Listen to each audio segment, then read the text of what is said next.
नमस्कार। आप सुन रहे हैं कहानी गोल्ड। आइए दोस्तों सुनते हैं सुधा ओम ढिंगरा जी की लिखी कहानी बेघर सच। सच तो मैं जानता हूँ, वह सच मैं तुमसे उगलवाना चाहता हूँ जिसे तुम मुझसे छिपा रही हो। संजय बड़ी कठोरता से बोला। बचपन से उसकी आदत है, जब भी कोई ऊंचा या सख्त बोलता है वह पलटवार नहीं कर पाती, सिमट जाती है अपने में। सामने वाले की कठोर धरती पर खड़ी नहीं रह सकती। उसके पांव जख्मी हो जाते हैं, धंसने लगती है अपने अंदर, गहरे भीतर, भावनाओं के कुशन का सहारा लेने। तुम क्या जानो सच क्या है? किनारे पर खड़े हो सच नहीं जाना जाता, गहरे में डुबकी लगानी पड़ती है। तुम देह के भीतर की स्त्री तक पहुंचे ही कब हो जो सच जान सकते? सदियों से नारी के अंतर्मन में हरित दुर्वा पर बिखरी ओस की बूंदों सा सच, बारिश में भीगती धरा के बदन से उठती सौंधी सौंधी खुशबू सा सच, कलियों का चटक कर फूल बनने सा सच पुरुष ने जाना ही कब है? उसका सच तो बस नारी का शरीर है। उसके भीतर क्या टूटता है, क्या जुड़ता है, क्या पनपता है, क्या बिखरता है, क्या फैलता है, और उसकी सोच कहाँ कहाँ की यात्राएं करती है, कब अनंत को छूकर असीम सुख की अनुभूति से विभोर होती है। उसकी परिकल्पनाएं किस मन स्थिति में इंद्रधनुषी झूले पर झूलती है, कब कब तितलियों के पंखों पर बैठकर सतरंगी सपने बुनती है। नारी के अंतःस्थल की गहराइयों तक जाने की कोशिश पुरुष ने कभी नहीं की। क्यों करे? नारी की भावनाओं व उसके संवेगों का महत्व ही क्या है? यह घर मेरा है, मैं सहन नहीं कर सकता कि मेरे घर में मेरे साथ रहकर तुम किसी और को चाहो। वह कमरे में इधर से उधर तेजी से चक्कर लगाता हुआ गुस्से में बोल रहा था, और वह अपनी ही दुनिया में खोई हुई खामोश खड़ी थी। तिनका तिनका चुनकर नर मादा नीड़ बनाते हैं, फिर वह नीड़ सिर्फ नर का कैसे हो जाता है? मादा का अधिकार उस पर क्यों नहीं रहता? युगों से यही होता आया है। नारी घर की रानी, अधिकार तेरे पानी। पुरुष के मूड पर है कब किस रुख बैठे।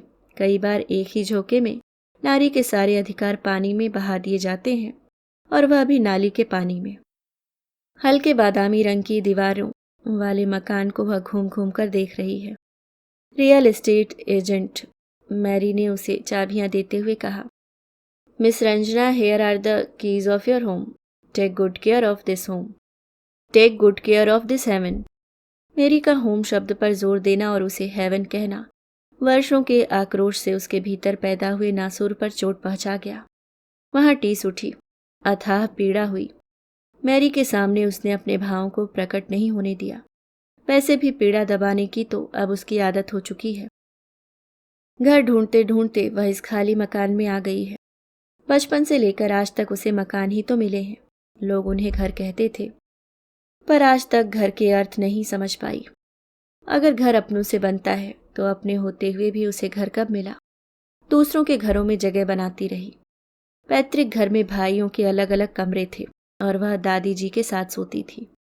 बड़ी सी हवेली में कमरों की भरमार थी। उसने भी अलग कमरा लेने की जिद की थी। तब पहली बार उसे महसूस हुआ कि यह घर उसका नहीं है, उसके भाइयों का है।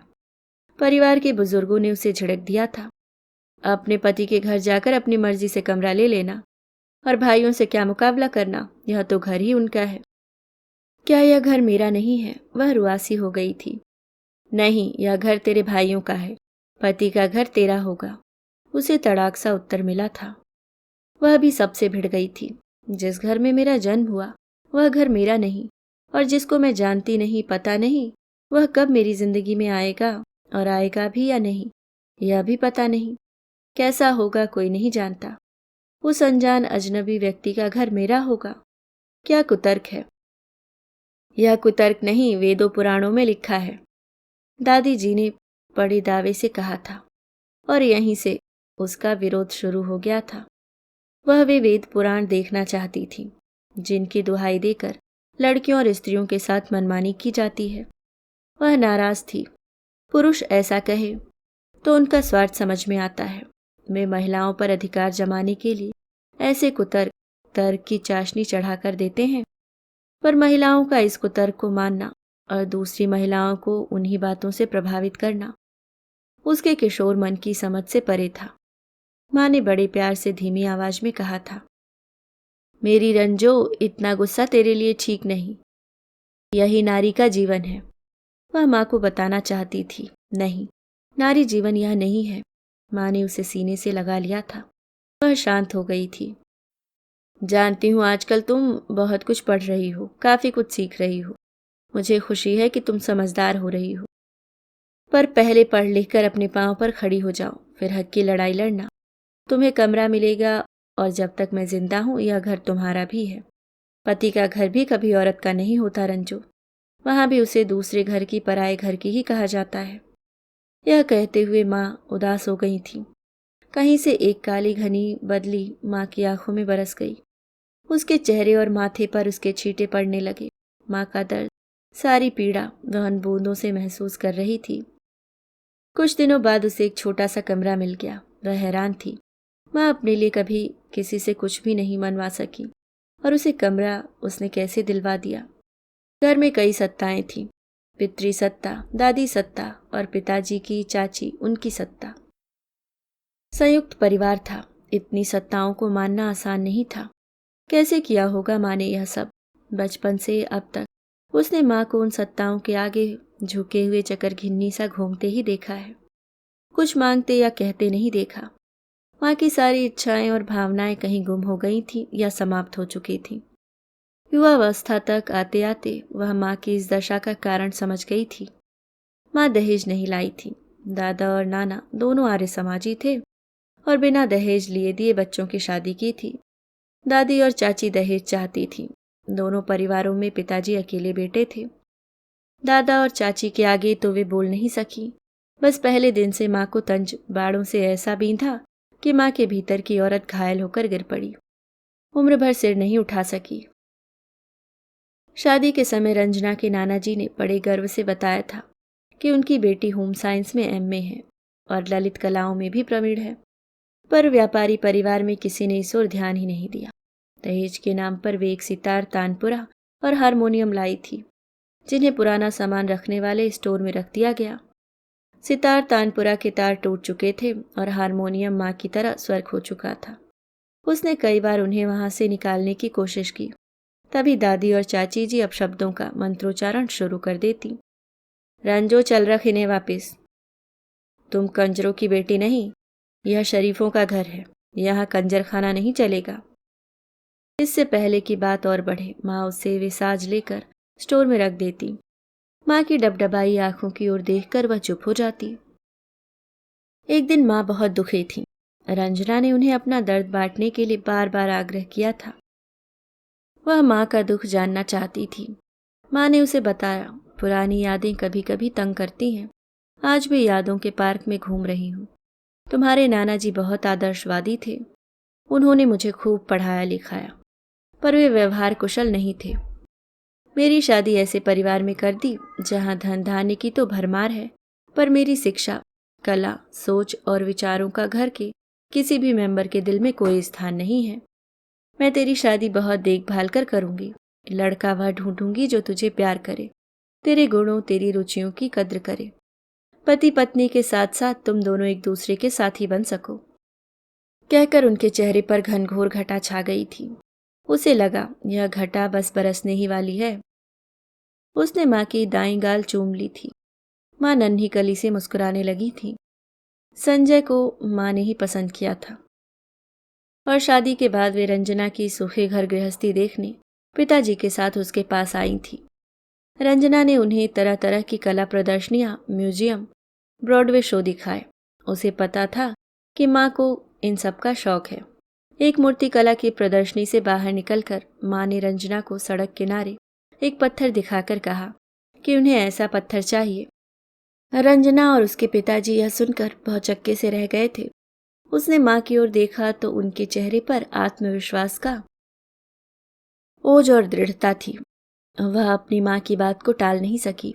उसने वैसा ही पत्थर खरीदकर घर के गैराज में रख दिया था। वह माँ की मंशा समझ गई थी। टूल्स शॉप से पत्थर तराश कर मूर्ति बनाने के सब औजारों की किट भी ले आई। वह किट जब उसने माँ के हाथों में दी तो माँ की आंखों ने आशीर्वाद का कवच उसे पहना दिया। पहली बार माँ की अद्भुत प्रतिभा के दर्शन उसे और उसके पिता को हुए थे।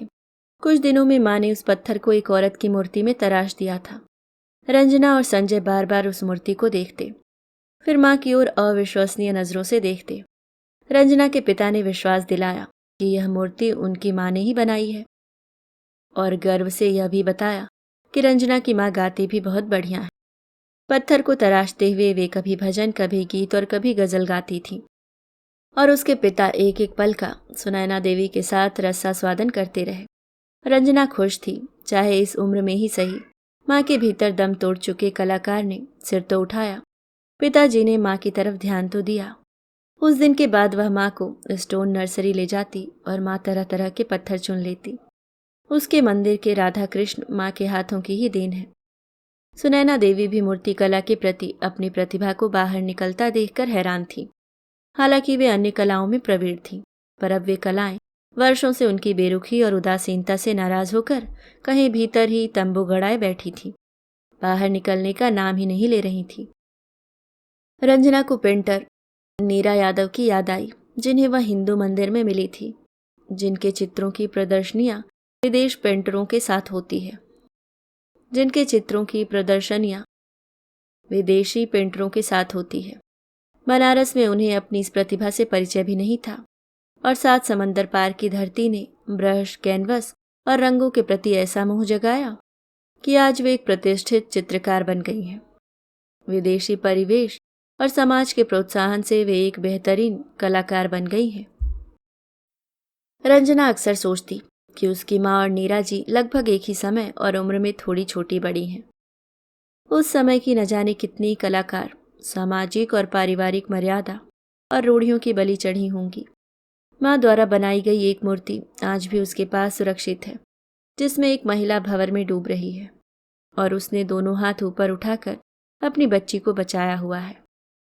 माँ का डर और बच्ची को बचाने के भावों को अद्भुत तरीके से माँ ने तराशा हुआ है। उसकी माँ ने मरने तक उसे जीवन के हर भंवर से बचाए रखा। वह अक्सर सोचती, वे कौन सी माएँ हैं जो अजन्मी बच्चियों को मार देती हैं।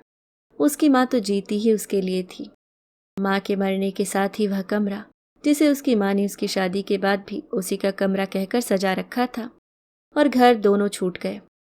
भाइयों ने माँ की बनाई उन मूर्तियों को, जो पिताजी अपने साथ कपड़ों में लपेटकर स्वदेश ले गए थे, घर का कूड़ा करकट समझकर उठाकर फेंक दिया। उन्हें बचाने के लिए पिताजी जिंदा नहीं थे, घर भाइयों का था। उसके पति ने भी मूर्तियों को उनकी जगहों से अलग कर जमीन पर पटकना शुरू कर दिया था। जिन स्थानों पर सजी धजी वे हर मेहमान का स्वागत करती, और मेहमान उनकी प्रशंसा करते करते यह अद्भुत खजाना कहाँ से ढूंढा है doctor Sanjay, these sculptures must be very expensive. और वह बड़े गर्व से कहता, यह रंजना की खोज है, मूर्ति कला उसका पैशन है। रंजना की मम्मी जी मूर्तिकार थी, और उसी खोज को, जिस पर गर्व था संजय को, उठा फेंका। अलग अलग प्रदर्शनियों से खरीदी गई वे मूर्तियां रंजना की तरह ही बेघर हो गईं। वह घर तो संजय उसके पति का था। शादी के समय दादी ने कहा था, रंजू अब तुम्हारा अपना घर होगा, जिसमें तुम और तुम्हारा पति रहेंगे। उसने भी सोचा, चलो अब अपने घर को वह अपनी इच्छा अनुसार सजाएगी संवारेगी। भ्रमों को हम ही पालते परोसते हैं, और एक दिन ये भ्रम ही हमें निगल जाते हैं। पति संजय स्टेट यूनिवर्सिटी न्यूयॉर्क में पीएचडी कर रहा था, और उसे भी वहीं पीएचडी में दाखिला मिल गया। साथ ही खुल गया था सपनों के संसार का द्वार। यह देश तो है ही लैंड ऑफ अपॉर्चुनिटी। सपने और कल्पना जब मिल जाते हैं तो मानव मन जीवन के अनछुए पहलुओं को छूकर एक पल में कोसों दूर तक का सफर तय कराता है। रंजना के साथ भी ऐसा ही हुआ। कलाओं के प्रति रुचि शायद उसे माँ से मिली थी। देश में तो पारिवारिक परिवेश ने रोके रखा, या उसे अपनी इस रुचि को समझने का मौका ही नहीं मिला। विदेश के खुले स्वच्छंद वातावरण में उसका शौक पनपा। वह तरह तरह की कला प्रदर्शनियों में जाने लगी। उसका मन सबसे अधिक मूर्तिकला के म्यूजियम और प्रदर्शनियां देखने में रमता।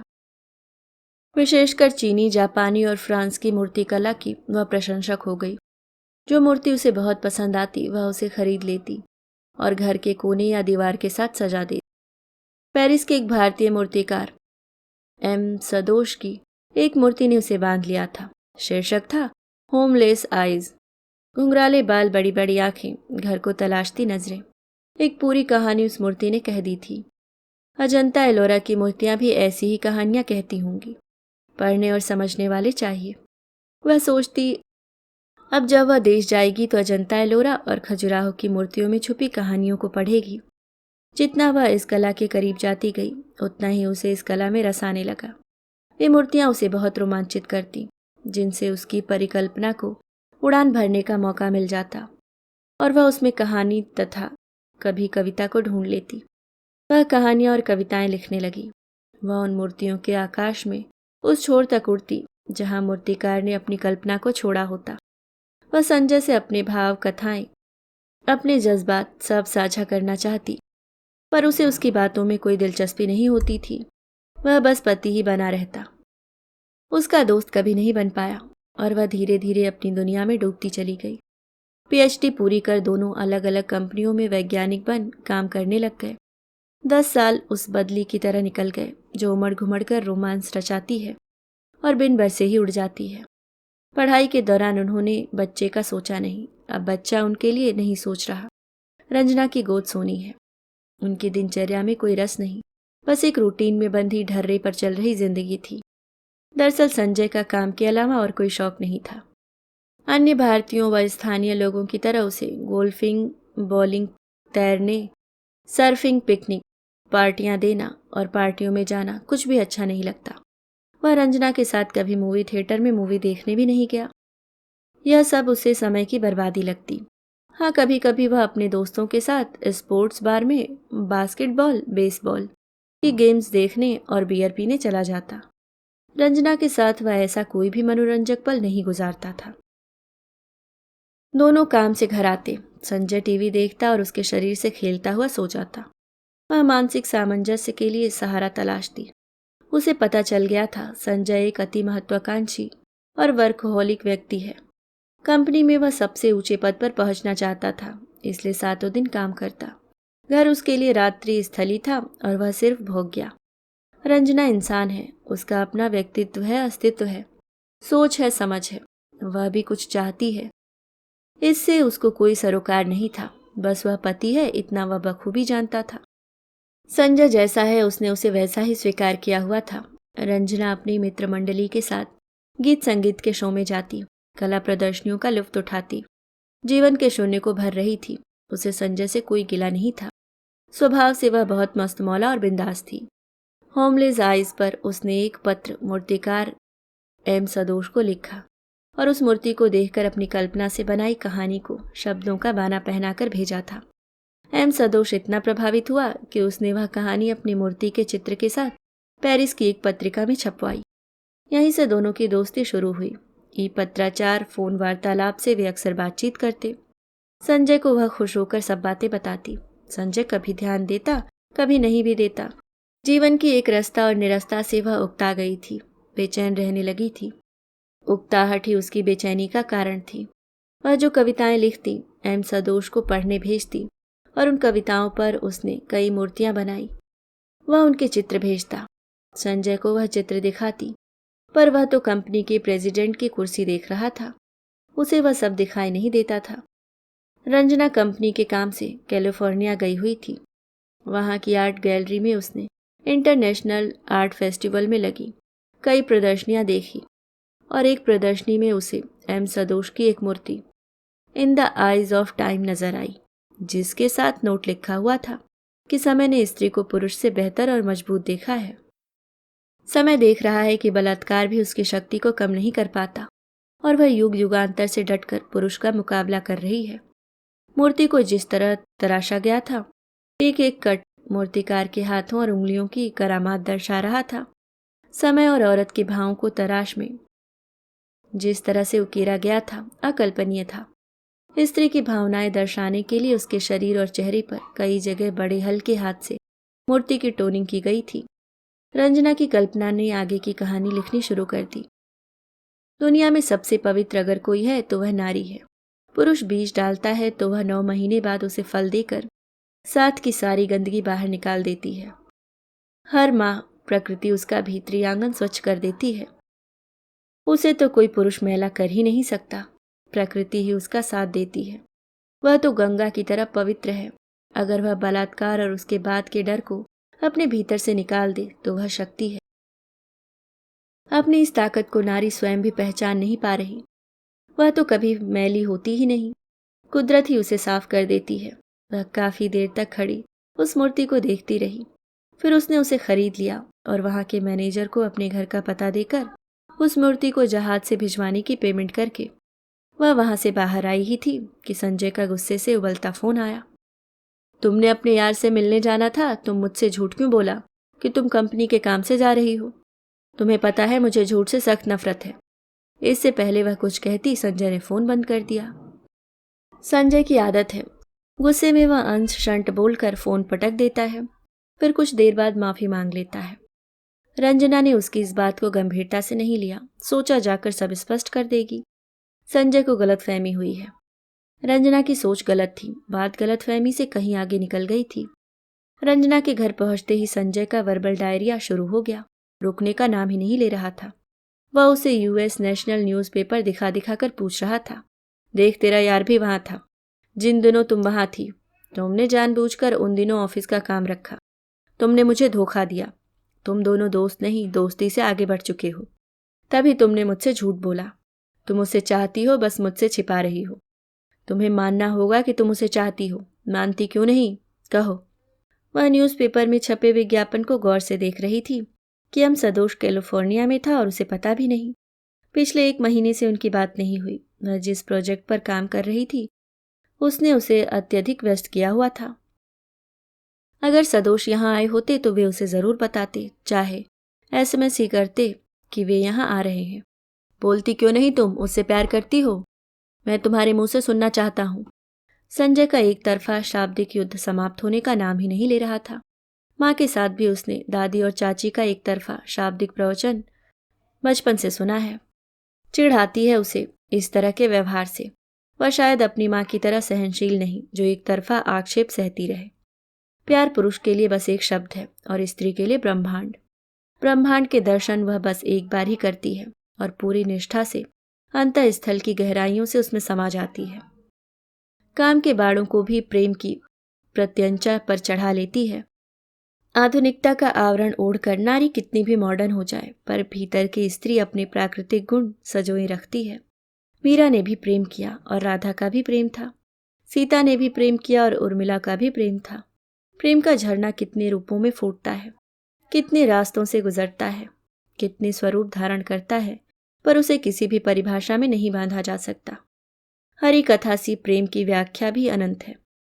नारी के भीतर तो प्यार के झरने बहते हैं। माँ, बहन, बेटी, पत्नी, प्रेमिका बन बस सब पर प्यार ही लुटाती है। पुरुष प्रेम और नारी के इस संबंध को कभी समझना नहीं चाहता। तभी हर युग में अहिल्या और सीता दोनों मिलती हैं। संजय रंजना और सदोष को सिर्फ 2 देहों के रूप में सोच रहा है। रंजना की अंतरात्मा में पीड़ा बूंद बूंद टपक रही है। 10 वर्षों में संजय ने उसे जाना ही नहीं। अगर उसे सदोष से मिलना होता तो पेरिस जाना उसके लिए क्या मुश्किल था। सदोष भी यहाँ आ सकते थे। वह स्वयं सदोष की प्रशंसिकाओं की भीड़ में खड़ी होने को तैयार नहीं। उसने सुन रखा है कि उसकी प्रेमिकाओं की एक लंबी कतार है, किंतु स्वयं उसके लिए प्रेम का अर्थ केवल शरीरों का मिलन नहीं है। प्रेम एक अनुभूति है। आवश्यक नहीं कि उसकी अभिव्यक्ति शब्दों में की जाए। वह अपनी अस्मिता के साथ उसकी कला को निहारती है। उसकी कला की मीरा सी दीवानी है। मूर्तियों की तराश और उससे पैदा किए भावों से प्रेम करती है, जो नारी के भीतर की बंद गुफाओं को खोलते हैं, नारी की अंतर्वेदना को मूर्त करते हैं, नारी के अंगों को नहीं, भावनाओं और संवेगों को रूप देते हैं। यह सब वह संजय को कैसे समझाए। संजय समझने समझाने से परे की परिस्थिति में आ चुका था। वह रंजना के मुंह से सच सुनना चाहता था। सीता फिर दोषित हुई। युग बदलते हैं, पर पुरुष का नारी को दोषित करना नहीं बदलता। गुस्सा और आक्रोश रंजना के दाएं बाएं खड़े हो गए। उसने दोनों को काबू में रखकर कहा, हाँ, मैं उससे प्यार करती हूँ। उसे लगा कि मीरा को जहर का प्याला पीने के लिए दिया गया और उसने वह पिया। यह घर मेरा है, कहते हुए संजय ने मूर्तियों को तोड़ना शुरू कर दिया। रंजना उन्हें बचाने लगी, जैसे माँ अपने बच्चों को पिता से पेटते समय बचाती है। दीवार पर लगी चीनी आर्ट की एक मूर्ति, जो एक बहुत बड़े चकोर महीन पत्थर पर बनी हुई थी, चीन के एक गांव को पत्थर पर तराश कर चित्रित किया गया था और रंग भरकर सुंदर स्वरूप दिया गया था। संजय ने उतार कर फेंक दी और वह टुकड़े टुकड़े हो गई। उसकी माँ द्वारा बनाई मूर्ति को संजय ने जानबूझकर जमीन पर फेंक दिया। उसकी एक बाजू टूट गई। रंजना के अंदर कुछ टूट गया। माँ के हाथों से बनाई वह मूर्ति माँ का स्वाभिमान था, माँ की असीम यादें, उसकी वेदना, एक कलाकार का गुपचुप इस दुनिया से चले जाने का दर्द, सब कुछ वह माँ की उस अंतिम मूर्ति में देखती थी। मूर्तियों को बचाते बचाते उसकी पीठ, बाजू और हाथों पर नील पड़ गए। घुटने और टांगें दुखने लगी। पता नहीं कहाँ कहाँ उसके चोटें आईं। रंजना ने सब मूर्तियों को बड़े प्यार से संभाल कर वैन में रखा। टूटी हुई मूर्तियां भी उठा ली। उसने माँ द्वारा बनाए मंदिर के देवताओं को चादर में समेटा, अपना पर्स उठाया और बिना कुछ कहे इस खाली मकान में आ गई। मकान में वह घूम रही है। अब वह घर बन जाएगा, उसका अपना घर, जिसमें वह अपने अस्तित्व, व्यक्तित्व, अस्मिता और होंद के साथ एक इंसान के रूप में रहेगी। इसका एहसास ही वातावरण को खुशनुमा बना रहा है। उसके वजूद की खुशबू भी आसपास हवा में लहराने लगी, जिसे वह कभी महसूस ही नहीं कर पाई थी। उसने मूर्तियां कमरे में रख दी हैं। अब हर मूर्ति अपनी कहानी कहेगी। कितनी कहानियां उसके साथ होंगी। किशोरावस्था में कई मासूम क्षणों में उसने सोचा था कि बड़ी होकर वह अपना घर बनाएगी और माँ को अपने साथ रखेगी और कहेगी, माँ जी ले अपनी जिंदगी अपनी कला के साथ। यहाँ कोई तुम्हें रोकेगा टोकेगा नहीं। आज घर तो उसका है पर माँ नहीं। कुछ पल वह आंखें बंद किए बैठी रही। गोधूली वेला की परछाइयां घर में पसरने लगी। थोड़ी देर बाद उसने आंखें खोली। उसका चेहरा चमक रहा है। वह माँ का ही तो प्रतिरूप है। उसकी शिराओं में माँ ही तो बहती है। माँ उससे दूर कहाँ, उसके साथ है। वह अपना और माँ का दोनों का जीवन जिएगी।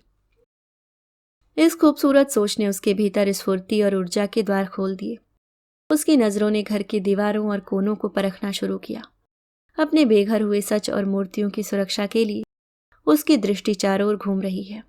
एक दीवार पर उसकी नजरें टिक गई। शीशे के अलग अलग आकार के टुकड़ों से दीवार पर मॉडर्न आर्ट की कृति का स्वरूप बिल्डर ने दिया हुआ था। वह धीरे से उठी और उस दीवार के पास गई। पीड़ा से उसका पूरा बदन कराह उठा। आत्मसम्मान के तेज से चमकता उसका चेहरा शीशे के उन टुकड़ों में दमकने लगा। वह एकटक उन्हें देखती रही। उसे लगा वह पूरे ब्रह्मांड में समा गई है। अभी आप सुन रहे थे सुधा ओम ढिंगरा जी की लिखी कहानी बेघर सच।